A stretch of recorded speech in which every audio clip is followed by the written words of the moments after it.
A woman screams for help as a 2-ton killer whale treats her like a rag doll. This is not a scene from a horror movie.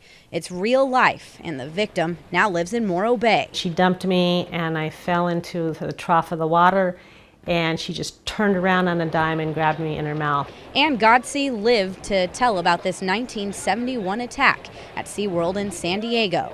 I was basically sitting on her bottom jaw with the teeth on my thighs, and I was hanging onto the top of her head during most of it. There was a lot of blood, but there was no pain. The water was cold, and I was in shock for quite a while. So once she got a hold of the wall, Ann hung on for dear life. I was so afraid I was going to drown, and because she would dive and go down, and I didn't know how long she would, be down there. Eventually, Shamu released her leg, and Ann was pulled to safety. She needed about 200 stitches for all the cuts and puncture wounds. There's a lot of anger. At the time, Ann was a secretary for SeaWorld. She was asked to ride Shamu in a bathing suit for a publicity stunt. After the accident, I found out that the whale had never been ridden by a female and had never been ridden without a wetsuit.